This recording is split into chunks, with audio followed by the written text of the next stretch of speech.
Hi everyone, and welcome to another episode in a video series presented by KupoCon, where I'll be exploring the Final Fantasy VII compilation lore and Easter eggs that appear in the remake. I'm MJ Gallagher, author of the unofficial Final Fantasy VII Novelisation, the standalone novel The Nibelheim Incident, which is now an audio series also produced by KupoCon, and the forthcoming book, Norse Myths that inspired Final Fantasy VII. The purpose of this series is to discuss a lot of the detail hidden within the remake, and to provide a broader understanding for new and veteran fans alike. Over the last two episodes, I've dissected a large chunk of Chapter 8 of the game, titled Budding Bodyguard, which covers Cloud and Aerith meeting in the Sector 5 church, their evasion of the Turks, and an introduction to the Slums' central district. This time around, I'll be breaking down the climax of Chapter 8, rounding off the trilogy of videos. It will inherently include spoilers for this section of the game, but anything beyond Chapter 8 is minimal and mainly speculation.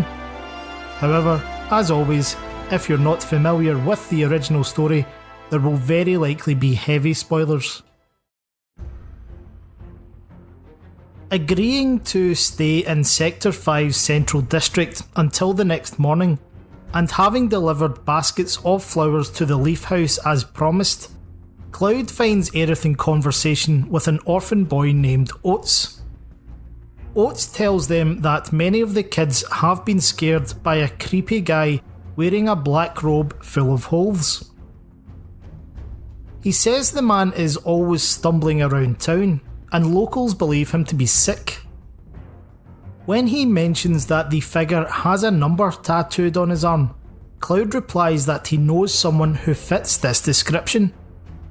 This is, of course, a reference to Marco, the Sephiroth clone dwelling in the unit next to Cloud's at Stargazer Heights, and who we meet briefly during Chapter 3 of the remake.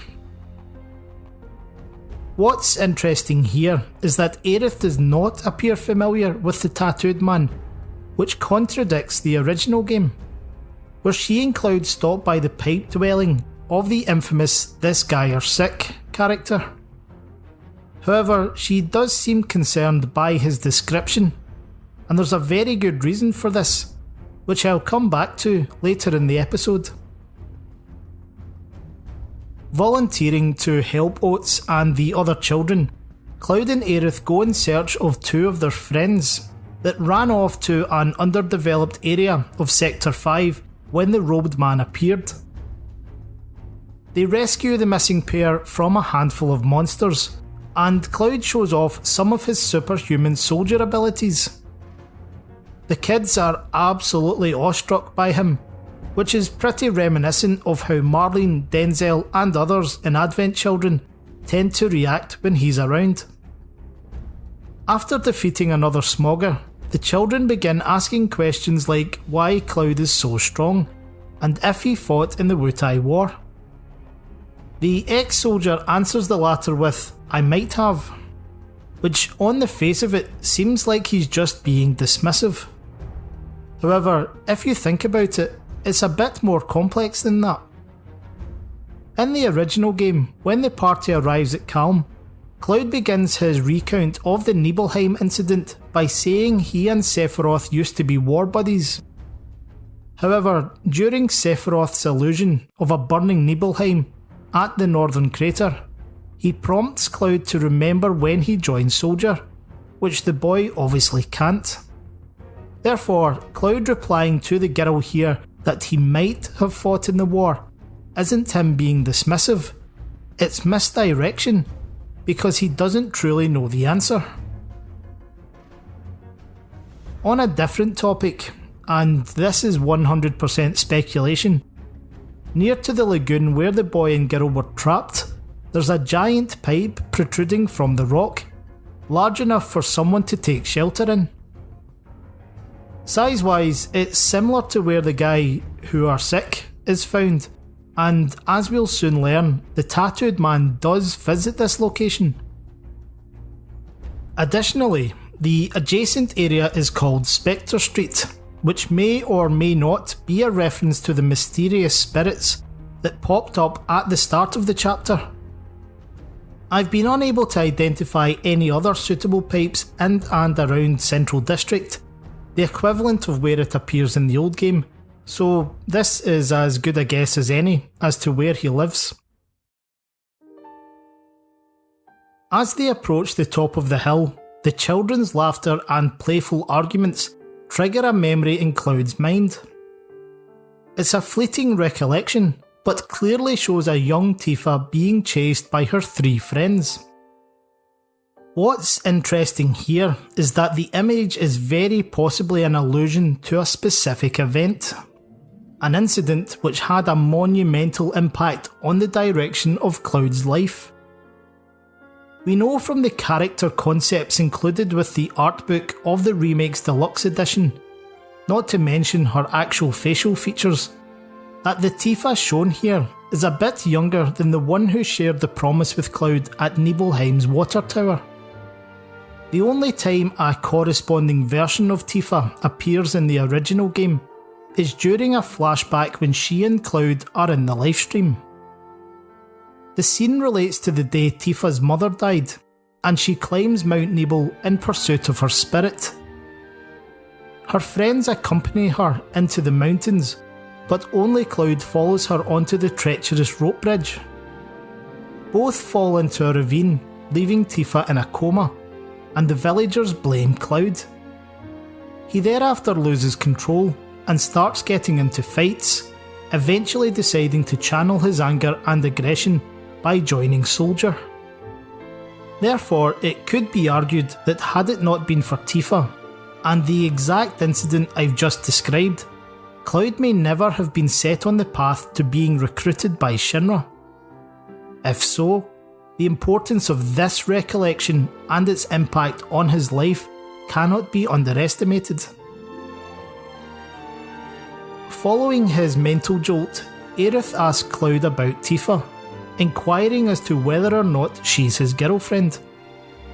This obviously adds fuel to the fires of the infamous love triangle debate, where fans have argued for more than 20 years over which is the truer romance, Cloud and Aerith, or Cloud and Tifa.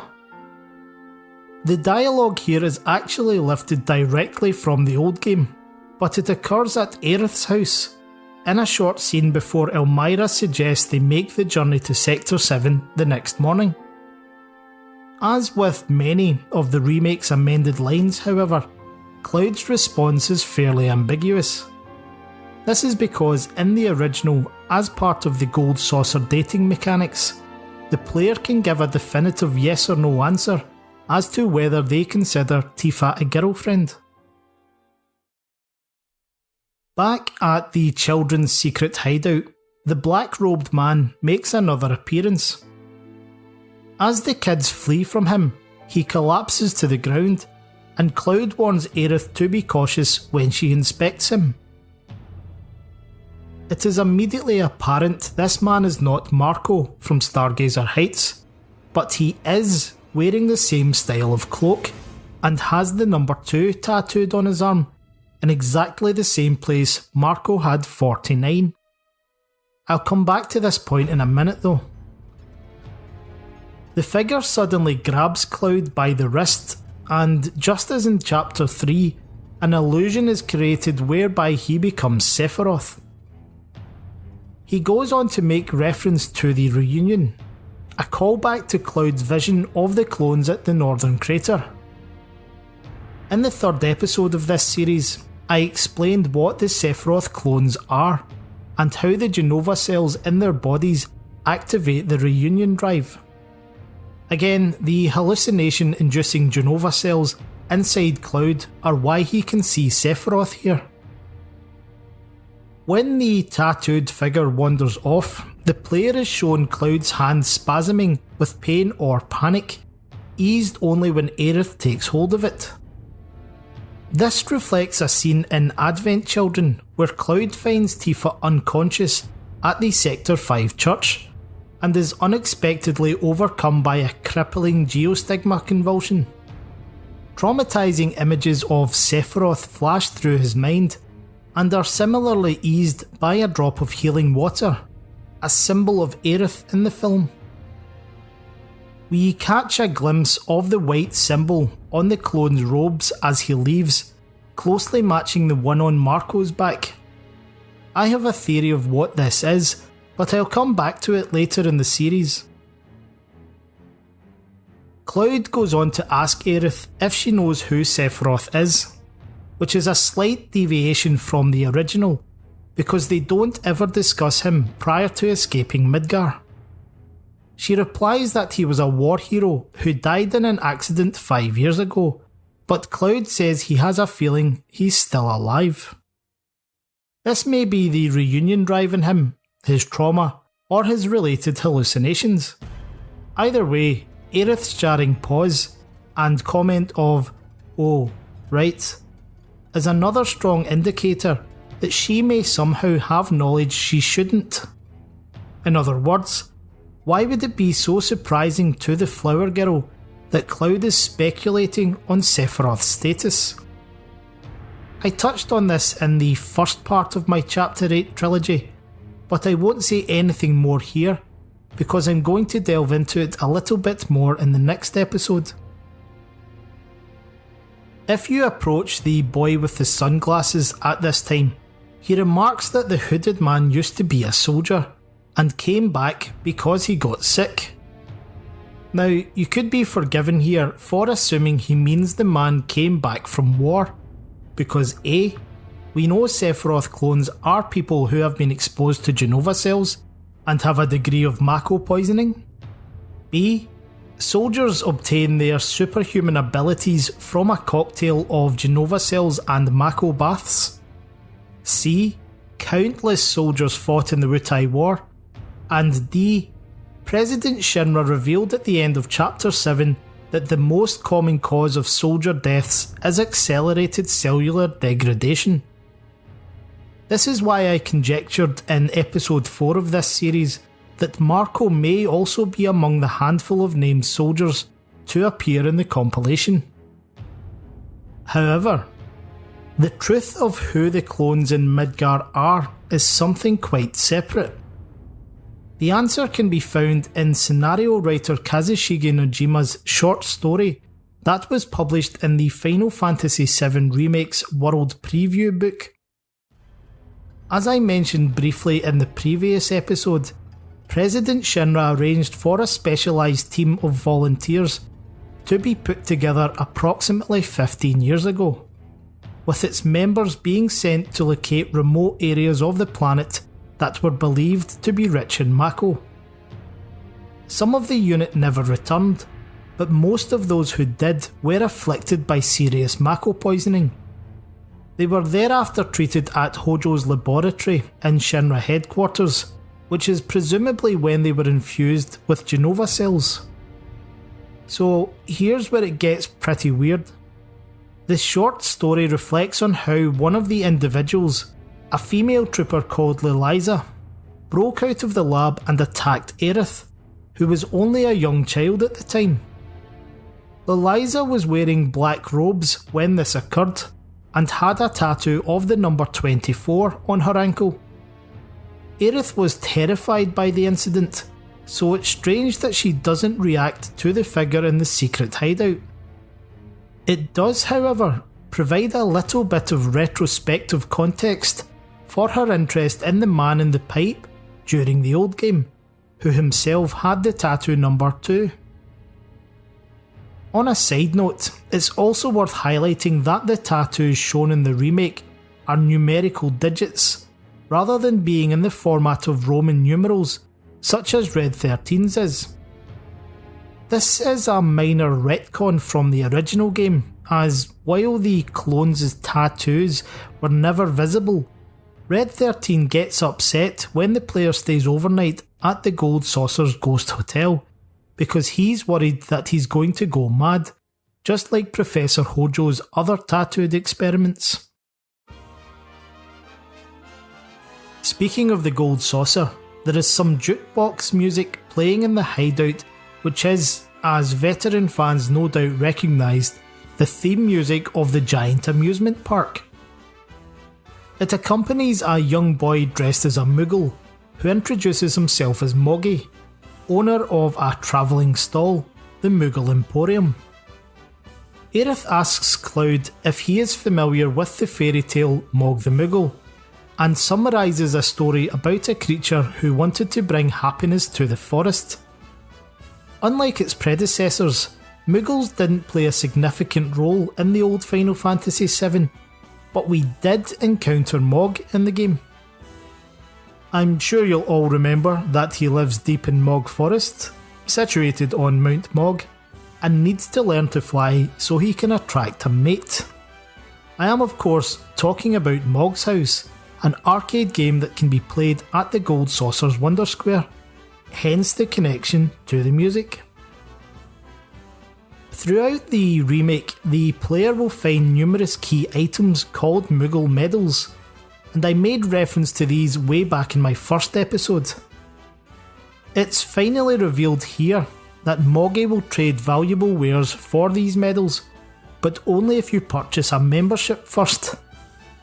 This once again reflects the Gold Saucer, where a membership ticket can be purchased, and many of the items sold there can only be obtained using the theme park's currency, gold points or GP. As I mentioned before, the Moogle medals themselves are described in the menu screen as a popular item among collectors. What I didn't elaborate on is that these collectibles are a likely nod to Kingdom Hearts, another Square Enix franchise that was also directed by Tetsuya Nomura, where the player can trade the medals for money. When you speak to Moggy and access the Moogle Emporium, there are quite a few useful things on sale, none more so than the manuscripts. There are 60 of these to obtain in the game, mainly to increase each character's skill points, and this is the player's introduction to them. Cloud's are known as the Art of Swordplay, Barrett's as Sharpshooter's Companion, Tifa's as Way of the Fist, and Aerith's as Telluric Scriptures. What's interesting about the latter is that they are defined as a collection of writings that discuss the mysteries of the planet, which is quite literally what Telluric Scriptures means. Though it's not explicit here, this description parallels at least 2 other tomes known to exist in the compilation. The first is the instruction manual for Aerith's final limit break in the old game, called the Great Gospel. The word gospel specifically means a written record of Jesus Christ's teachings, again tying into the Judeo-Christian themes in the original Final Fantasy VII. In Advent Children, the reigns of the Great Gospel are the planet's cure to geostigma, delivered from within the livestream by Aerith. The second tome is slightly more obscure, but it is the ancient scriptures discovered by Grimoire Valentine and Lucrezia Crescent in the Mako Rich Cave, where they also find the particles of chaos. These are mentioned briefly during flashbacks in Dirge of Cerberus, and were dubbed the Chronicles of Yore, the source for Dr. Lucrezia's thesis on chaos and the Omega weapon, itself titled The Planet's Pulse. Just to round off the Gold Saucer illusions in the children's secret hideout, there are 2 girls playing on a makeshift stage. If you linger long enough to watch them, they will perform slow twirls, ask if you want to be in their play, and quote lines such as "You can be my loyal knight" and "You must be from the legendary Like the Jessie reference in episode 4 of this series, it's very possible the girls are trying to reenact a scene from the theatrical play Cloud and his date perform during Enchantment Evening at the Gold Saucer in the original game.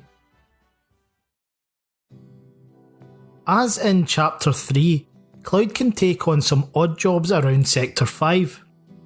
One of the early quests is given by a Leaf House teacher, Miss Folia.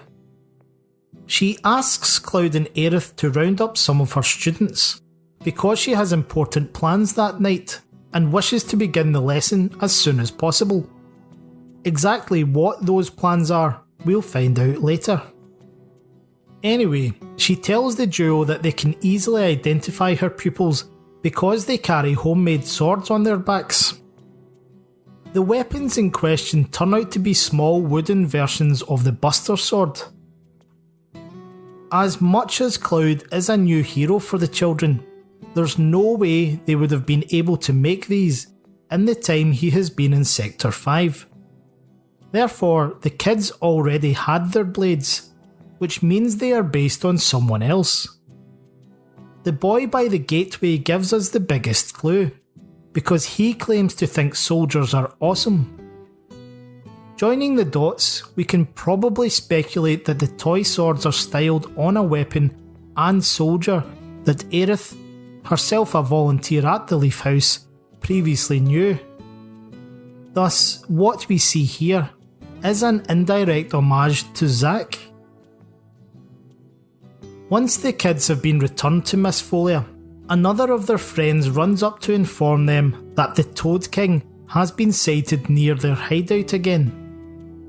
Rather than carrying a wooden Buster Sword, the boy in the cap has a baseball bat on his back, with bandages and nails on it, that looks suspiciously like one of Cloud's weapons from the original. As the reward for killing the Toad King, a girl from the group gifts Cloud a nail bat for his own use. It may just be a coincidence, but in the old game, the bat is found in the Temple of the Ancients, and is the last of Cloud's weapons to be obtained before Aerith leaves the party forever. As such, I think there's something really poignant about receiving it here. When the kids make their way into the classroom, Miss Folia personally thanks Cloud and Aerith for taking care of the Toad King. The ex-soldier remarks that Miss Folia's job sounds exhausting, but she responds that she wants the children to know that they are always supported. Even if they are not actually related, they're still family in all the ways that matter. This is a direct allusion to Tifa's attitude in the official novella On the Way to a Smile, where she repeatedly refers to Cloud, Marlene, Denzel and herself as a family, even though none of them are related. As I highlighted in the previous episode, this is particularly relevant given that Marlene and Denzel are both orphans, not to mention that Cloud and Tifa also lost their remaining parents during the Nibelheim incident. Another side mission I'd like to draw your attention to concerns Damon, a reporter from the Shinra-funded tabloid The Daily Buzz, and his investigation into the Angel of the Slums. The Angel is said to be a notorious bandit who writes letters to her victims before robbing them of their valuables. Aerith is familiar with the Angel because she gives the stolen goods to those in need, a Robin Hood of the slums, if you will. Damon asks the pair to help him identify the Angel, which is a contrast to the reporter Zack assists in Sector 8 during Crisis Core, who thereafter sends him snippets of information that would otherwise be missed in the game. As part of the quest, Aerith introduces Cloud to a nomadic woman whose scarf and aviator goggles give her a certain Sid Highwind look. Her name is Mireille, and she is someone who knows all the gossip of the slums, including Cloud's recent actions to help the orphans of the Leaf House. Mireille's name may not ring any bells for some fans, but this is not the first time it's appeared in the compilation. The lead protagonists of the official novella The Kids Are Alright are Evan Townsend and Kyrie Kanan, and they work for Mireille's Investigative Services, which is an agency that tracks down missing people after meteorfall. The book reveals that the business was named after Kyrie's grandmother, and you may recall from episodes 2 and 3 in this series that we have already glimpsed the young girl herself. I'll talk a lot more about them in a future video, but for now, all I'll say is that having Mireille help Cloud and Aerith track down the Angel of the Slums as a little tribute to the detective agency. I touched on this briefly at the end of the previous episode, but the community centre in Sector 5 is a meeting place for several elderly locals, some of whom advise they helped to erect Midgar's plate. According to the Compilation's official timeline, in the 10th anniversary Ultimania, construction of the plate began in the Mew era 1976, more than 30 years before the events of Final Fantasy VII, and is not yet complete. One of the women here makes reference to the Sector 6 plate falling long ago, but that it will never happen again. Veteran fans will of course note the foreshadowing here. Her discussion with the girls goes on to highlight that Wall Market was established from the wreckage of that disaster. This too relates to coming chapters, but I'll go into it in detail in the next video. I mentioned way back in episode 3 that the jukeboxes in the remake are based on the design of the one in the original 7th Heaven, and serve the function of playing music discs Cloud has collected. What some fans may have missed, however, is that these exact jukebox models have been used in alternative ways before. Specifically, they are found throughout Dirge of Cerberus and act as item shops, just as vending machines do in the remake. One last thing to point out in the community centre is the old man perusing the bookshelf. He mutters that he is looking for a book on planetology, authored by Boogle something. In the remake, the term planetology refers to what we have previously known in the compilation as the study of planetary life, the leader of which at present is Bugenhagen, hence the Easter egg. As a little piece of trivia for you though, it's revealed by Kate Sith after the beloved astronomer's death in the original Final Fantasy VII that Bugenhagen was a former Shinra employee. Unlike many of those at the community centre, however, it is highly improbable he was still on the company's payroll at the time of the plate's construction. Before closing off my observations on Chapter 8, I want to talk about a couple of subjects that aren't specific to Sector 5. I've deliberately waited until now to bring up Chadley, everyone's favourite combat analyst. You didn't think I'd forgotten about him, did you? Chadley introduces himself way back in Chapter 3 as an intern for Shinra's Research and Development Division. It's important to highlight off the bat that R&D is the remake's name for the corporation's science department, which is of course under the command of Professor Hojo. However, the boy openly admits that he intends to undermine Shinra's research and use the power of the materia against them. Chadley's purpose in the remake is to assess the data Cloud & Co provide from their battles, rewarding the player with new types of materia he has developed.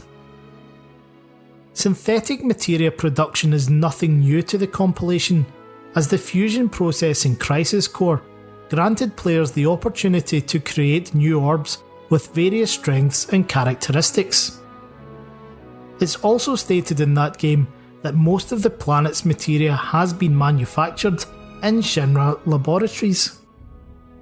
Chadley collecting battle intel is another concept that's lifted directly from Crisis Core, where it's Hojo himself who tests Zack against a plethora of monsters and research samples, both in real and virtual environments, within Shinra's labs and soldier training facilities. Included in this are fights against the virtual data of summon creatures.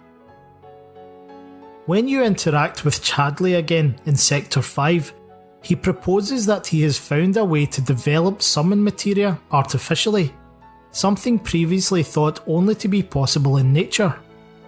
He asks Cloud to test his combat simulator, which is an enhanced, portable version of the soldier training room in Crisis Core. or the virtual reality capsules that appeared in Deep Ground during the Japanese-only multiplayer spin-off Dirge of Cerberus Online. If you agree, Cloud will take on a manifestation of Shiva, the Lady of Frost herself. There's also a nod to Advent Children in the way Cloud puts on the portable VR simulator, with a callback to the visual of him slipping on his riding goggles as he mounts his motorcycle atop the hillside where Zack died. So I'm about to get pretty deep lore-wise, but before I do, I just wanted to declare how awesome I think it is that creators included the option of summon creatures facing off against each other in the virtual arena. It was possible to do in Crisis Core as well, though that was more an animation of one delivering a blow to the other, whereas here we can have two giant beasts on the battlefield. I love it. Anyway, like I mentioned, Chadley comments that scientists until now believed that summon materia only formed in nature. There's actually a very good reason for this, but the explanation was cut from the released version of the original Final Fantasy VII. However, thanks to my friend and community veteran, Shidemp, the digital files of all formats of the game have been thoroughly explored, and this discovery is among my favourites of the unused text written, but eventually omitted, from Final Fantasy VII. When Cloud and Aerith visit the Temple of the Ancients, they encounter Sephiroth in a lengthy room with murals covering the walls. Sephiroth was supposed to provide a brief history of the summon creatures at this time. They were said to have existed during the age of the Cetra, and elected to seal their consciousness inside materia so as to live forever. Given that the text did not make the final cut of the old game, it's likely this is not yet canon, but evidence provided later in the remake does support it. And while we're on the subject of summons and the Cetra, the loading screen details for Shiva casually drops a megaton lore bomb. It reveals that, according to legend, Shiva is the manifestation of a queen who once healed the planet's wounds with ice, as evidenced by the existence of permafrost in the polar lands. In the original game, on a video that can be watched when the party arrives at Icicle Inn, Ifalna tells Professor Gast that the frozen landscape is caused by the planet continually draining energy to mend itself after something fell from the sky 2,000 years ago. The event, as many fans will recognise, is the catastrophic arrival of Jenova. Therefore, the remake has confirmed Shiva played a direct role in aiding the Cetra to stop and imprison the extraterrestrial fiend, and may even be the source of the Great Glacier itself. When Cloud and Aerith eventually decide to return to her home, they are stopped by the orphanage's house mother, who goes on to warn them that she saw a scary looking Shinra suit headed in that direction. This of course is Rude of the Turks. The boys and girls nearby don't pass much comment, which I feel is an opportunity missed. In the novella The Kids Are Alright, it's revealed that parents in Midgar used to tell their children the Turks would come for them if they were naughty. Therefore, in this universe, they are quite literally considered to be like the boogeyman. Approaching Rude, he greets the pair with all the coolness we have come to expect of the man. I spoke in the first part of my Chapter 8 trilogy about how the Turks' suit designs had been amended for the remake, and Rude's new look includes a black shirt. He goes on to ask about who Cloud is, which, as I also mentioned in that video, doesn't quite add up, given that Reno and Rude are actively shown towards the end of Crisis Core to be searching for Zack and Cloud in a helicopter. As a little piece of extra trivia here, the remake's Ultimania is the first in the entire compilation to offer official ages for Reno and Rude. Reno is 28 and Rude is 30. When Cloud accepts the Turks' challenge as payback for beating up his partner at the Sector 5 church, Aerith pleads with the ex-soldier to drop it. She claims that Rude isn't a bad person, which is a complicated notion that fans have been juggling with ever since the release of Before Crisis. Despite the heinous acts they have committed in the past on behalf of Shinra, as well as the unforgivable atrocity they are about to commit, the Turks are repeatedly depicted in the compilation as anti-heroes. Before Crisis and the novels On the Way to a Smile and The Kids Are Alright do so incredible a job of making you invest in these characters that the lines between heroism and villainy become blurred.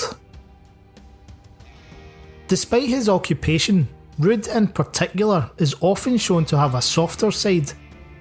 An example of this might be episode 6 of Before Crisis, where the player has to follow him in secret, only to discover he has been meeting a woman, Chelsea, for romantic drinks.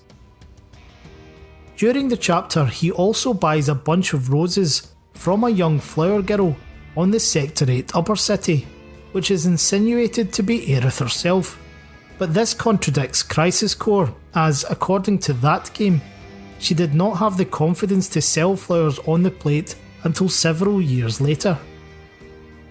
Another example of Rude's less aggressive character is found in episode Shinra of On the Way to a Smile, where it's disclosed that he only engages in fights when directed to do so, or when someone gets in the way of his objective. This in turn reflects the original Final Fantasy VII, as depending on the player's choices, the Turks may opt not to battle you in the train tunnels after the party parachutes into Midgar. During the encounter itself, you might note that Rude typically prefers not to attack Aerith. In fact, he often tries to use sleep-like magic instead, called Sweet Dreams. In an interview with Square Enix's North American team, co-director Motomu Toriyama revealed that this is a deliberate callback to the original game, where Rude won't strike Tifa if she's in the player's party, due to having a crush on her. I haven't tried this personally, but my online sources also tell me that if you cast Sleep on Rude, he will start snoring and mumble Reno's name. When a certain amount of damage has been done, a short cutscene will trigger the next phase of the battle. We see one of the lenses of Rude's sunglasses shatter, and he replaces them with another pair from his pocket. This is a little tribute to Advent Children, where he pulls spare sunglasses from his pocket after Reno steps on them during a skirmish with Laws and Yazoo. Speaking of Sephiroth's remnants, at the end of the fight, Rude receives a call on his mobile phone, and we get to listen to his ringtone, the victory fanfare. This is the same ringtone that is used by Laws in Advent Children, heard in the scene at the Sector 5 church when he encounters Tifa and Marlene. It turns out the call is from Reno, who advises Rude that they have a job to do in Sector 7. I doubt I will have to point out to veteran fans what this refers to, but Rude's response is to actively warn Aerith to stay at home.